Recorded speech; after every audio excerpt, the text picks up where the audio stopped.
அப்போ எளிமையான முதல்வராக இருந்தால் எதையும் ஆசைப்படக்கூடாது. சித்தர்னா எதையும் ஆசைப்படக்கூடாது. எதுக்கு பதவி ஆசை வருது? சொத்து பார்த்தோன்னா எனக்கு 1 லட்ச ரூபா அளவுக்கு தான் இருக்குது, 2 லட்ச ரூபா அளவுக்கு தான் இருக்குது, என் பொண்டாட்டி பேரில் ஒரு வீடு தான் இருக்குதுன்றாங்க. இந்த பணம் எங்கேருந்து வந்தது? இப்போ ஒரு தப்பு பண்ணுறாரு முதல்வர் தெரியுது, நீங்கள் எதிர்த்து கேள்வி கேட்டால் தானே அந்த தப்பை திருத்துவாங்க.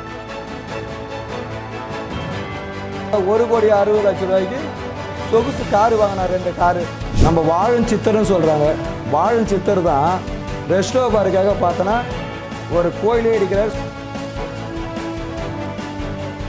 நீங்கள் ஆட்சியில் இருக்கும்போது கூட அறிவிக்காதவர் ஏன் தேர்தல் வரும்போது அறிவிக்கிறார்? சிவா ஐயா, நீங்கள் எதிரி கட்சியாக இருக்க தேவை, எதிர் கட்சியாக என்னவோ அதை செயல்படுங்க. ஐயா கூட்டணி இல்லைன்னா ஆட்சிக்கு வர முடியலன்னா ஏன் கடந்த தேர்தலில் தோத்தாரு?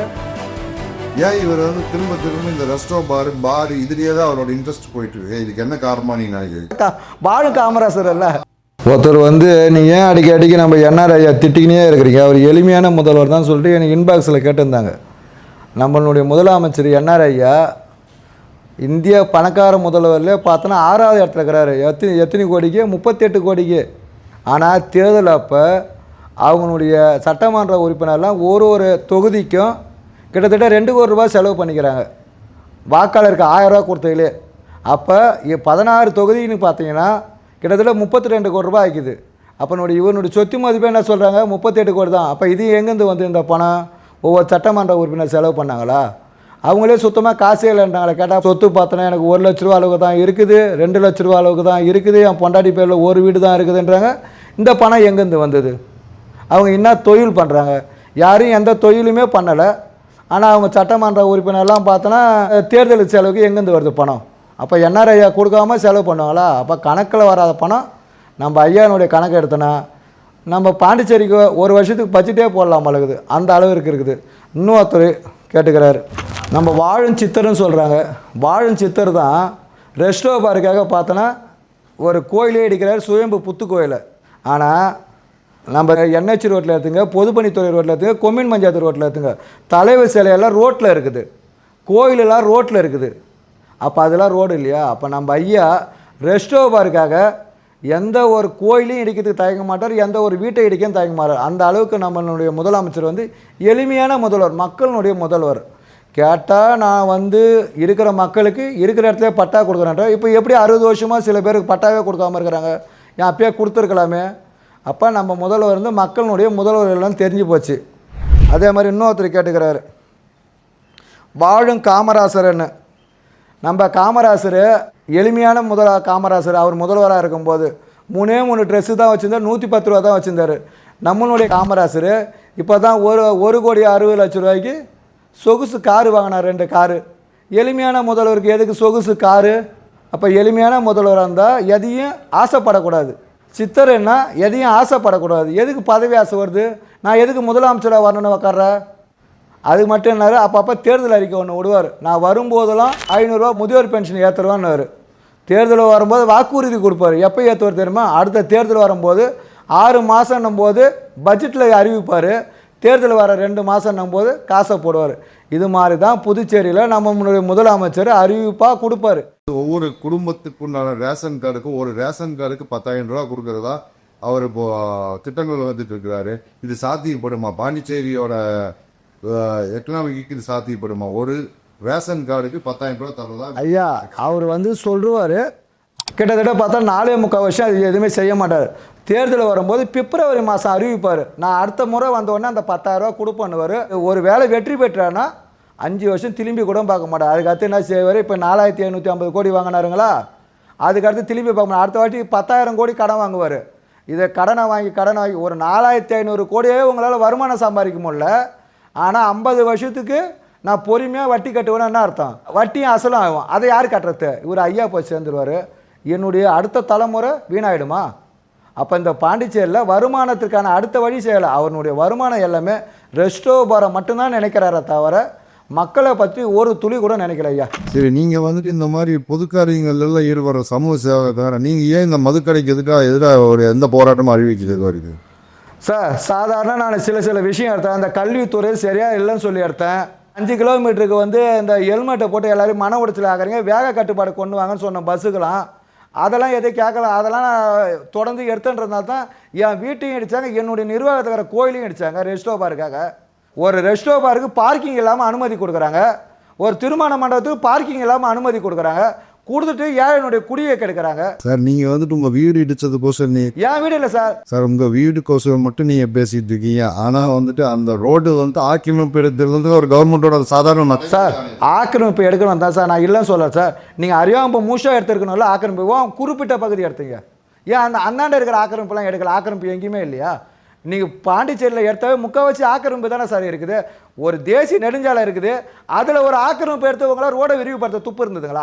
நீங்கள் கடலூர் ரோடு எடுத்துக்கு சார், அங்கே 2 பஸ்ஸு ஒழுங்காக போக முடியுதா சார்? எவ்வளோ நேரம் டிராஃபிக் ஜாம் ஆகுது சார்? இப்போ வந்துட்டு டிராஃபிக் ஜாம்னு நீங்கள் சொல்கிறது வந்துட்டு இங்கே சுற்றுலாத்துறை கொஞ்சம் விதமாக டெவலப் பண்ணிட்டு இருக்காங்க. அப்போ வந்துட்டு இப்போ சுற்றுலா வரத்தான் செய்யும், அந்த டிராஃபிக் அதிகமாக தான் செய்யும். இதுக்கு வந்துட்டு ரோடு அகலப்படுத்துறதுன்றது நியாயமான விஷயம் தானே சார்? அது எங்கே அகலப்படுத்தணும்? அகலப்படுத்த வேண்டிய வந்து அந்த போக்குவரத்துக்கு இடையூறாக இருக்கிற இடத்துல அகலப்படுத்தணும். இங்கே நெல்லித்தோப்பு எடுத்துங்க, எவ்வளோ குறுகலான ரோடு, ஏன் அங்கே விரிவுபடுத்தலை? பஸ் ஸ்டாண்டு கிடையாது, விரிவுபடுத்தலை. தேசிய நெடுஞ்சாலைலாம் ஏன் விரிவுபடுத்தலை? கிராமப்புறல இங்கேருந்து கடலில் போய் முற்ற இடத்துல ஒரு குறிப்பிட்ட இடத்த மட்டும் எடுக்கிறேன். நான் பானை வயிறை தயாரிக்க போகிறீங்க, நீங்களே சொல்லுங்கள் சார். பானை வயிறை தயாரிக்க போகிறீங்க, ஒன்று எடுத்தால் ஒரே நேர்கோட்டில் எடுக்கணும், ஒரு குறிப்பிட்ட பகுதி எடுக்கணும். அது எதுக்காக எடுக்கிறீங்க நீங்கள் சொல்லுங்கள்? நீங்கள் அங்கே வந்து பார்த்துக்கிறீங்களா? ஏன் ஒரு கலெக்டர் வந்து பார்க்க மாட்டாரியா? அப்போ பண்ணுறது எல்லாமே இங்கே அந்த அரசு அயோக்கியத்தனம் தான் பண்ணுது.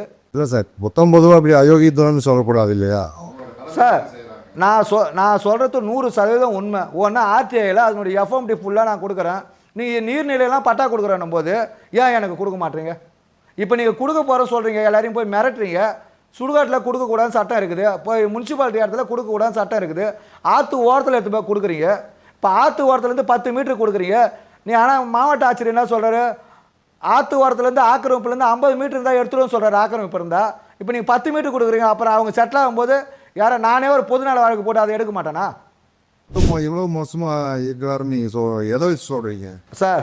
ஒன்றும் இல்லை, என்ன நாங்களாம் பட்டா கொடுத்தாங்க இல்லாதப்பட்டவங்களுக்கு, அதில் எந்த ஒரு மாற்றம் கிடையாது. ஆனால் அந்த எண்ணா நகரில் 6 மாதத்துக்கு ஒரு வாட்டி மழை பெய்யும் போதெல்லாம் அந்த மக்கள் வெளியே போகிறாங்க. ஏன் அவங்களுக்கு ஒழுங்கான இடத்துல மோடு தூக்கியோ இல்லை ஒழுங்கான இடத்துல பட்டா கொடுக்க வேண்டியது தானே? அப்போ ஒழுங்கான இடத்த கொடுக்கறதுலாம் நீங்கள் ரெஸ்டோ பாருக்கும் சாராய கடைக்கு அனுமதி கொடுத்துறீங்க. ஆனால் அந்த மக்கள் எப்படி கட்டி குட்டிச்சோராக போட்டான்ட்டு நீங்கள் ஆற்று ஓரமோ குளத்துலையும் கொடுக்குறீங்க. எதுக்கு அது மாதிரி கொடுக்குறீங்க? கொடுக்கும்போது அவனுக்கான இடத்த கொடுக்க வேண்டியது, ஒழுங்கான இடத்த. அவன் ஒழுங்கான இடத்துல தான் வாழறான். ஆனால் உன்னுடைய வருமானத்திற்கும் உன்னுடைய சட்டமன்ற உறுப்பினருக்காக நீ இது மாதிரி கேடுகட்ட செயல் செய்றீங்க. இதுக்கு இப்போ என்னதான் விடிவுகாலம்னு நினைக்கிறீங்க? விடிவுகாலம் என்னன்னா புதுசாக ஏதோ ஆட்சி மாற்றம் வரட்டும், யார் வேணா இளைஞர்கள் வரட்டும். இப்போ நீங்கள் சொல்கிறது பார்த்தா இவரோட ஆட்சி வேணான்ற மாதிரி எப்படியா சார்? இவர் வந்த பிறகு எத்தனை தொழிற்சாலைகள் அதுக்கு முன்னாடி இருந்தது? அவர் வந்தது ஆட்சியில் 2001 தான். 2001 அவர் காங்கிரஸில் தானே இருந்தார். காங்கிரஸை குறை சொல்கிறாருல்ல, அவர் முதலமைச்சர் ஆன பிறகு தான் ஒவ்வொரு ஆளையாக நலிவுட்டுறது. அது இல்லைன்னு சொல்ல முடியுமா அவரால்? சரி சார், இதுக்கு வந்துட்டு உங்களோட அறிவுரை என்ன? இந்த கவர்மெண்ட்டுக்கு உங்களோட அறிவுரை என்ன? எனக்கு என்னன்னா, இந்த முதலமைச்சருடைய எண்ணங்கள் இப்படி தான், எதிர்கட்சிகளினுடைய எண்ணங்கள் இப்படி தான். முதலமைச்சருக்கு அப்படியே நம்ம என்ன சொல்கிறோமோ அதை அப்படியே வைக்கிறது. சட்டசபையில் ஒரு எதிர்கட்சின்னு ஒன்று சார், பட்டாக்குக்கோசரம் எதிர்கட்சி தலைவர்லாம் போராட்டம் பண்ணியிருக்காங்க. யாருக்கு சார்? ஏன் இந்த 4 வருஷமாக என்ன சார் பண்ணாங்க சார்? அவங்க கவனத்துக்கு போகும்போது தானே அவங்க பண்ண முடியாது. ஒரே தொகுதியில் இருக்கிறீங்க, இந்த தொகுதியில் தான் நான் இருக்கிறேன், என்ன அதில் ஆணி வேறு வரைக்கும் எனக்கு தெரியும்னு சொல்கிறீங்க. போகும்போது எப்பா தம்பி ரகு சித்தரா அப்படி இப்படி எல்லாரும் தெரியுது. அவன் எங்கள் இடத்துல இருக்கிறான்னு உனக்கு தெரியாதுங்களா? நீங்கள் சொல்கிற போது எல்லா கட்சியும் ஒன்றா தான் இருக்குது, எல்லாரும் கூட தான் இருக்காருன்ற மாதிரி இருக்காது சார். எல்லாமே ஒன்றா தான் இருக்கிறாங்க. நான் சொல்கிறேன், அது பலம் தானே சார் அவருக்கு? பலம் தான். மக்களுக்கு எல்லாம் அழிவு தானே. இப்போ ஒரு தப்பு பண்ணுறாரு முதல்வர்னு தெரியுது, நீங்கள் எதிர்த்து கேள்வி கேட்டால் தானே அந்த தப்பை திருத்துவாங்க. எதுவும் இல்லை சார். இப்போ உங்களை ஒருத்தவங்க அடிக்க வராங்க, அடித்தா என்ன செய்யணும்? தடுத்தா தான் உங்களுடைய திறமையை காட்டுவீங்க. அவன் அடிச்சுட்டு போட்டான் வெட்டிட்டு போனான்னா உங்கள் உயிர் தான் போகும். அதுதான் இப்போ அதுதான் நடக்குது மக்களுக்கு. எதிர்கட்சி தலைவராக சிவா வந்துட்டு ஒன்றுமே பண்ணலன்னு நீங்கள் சொல்கிறாருப்பா. ஒன்று பண்ணுறாரு சார். வெளிநடப்பு பண்ணுறேன், என்னை தூக்கின்னு போய் வெளியே விட்டுருங்கப்பா, அது பண்ணுறாரு கரெக்டாக. ஒவ்வொரு சட்டசபை நடக்கும்போது கரெக்டாக பண்ணுறாரு.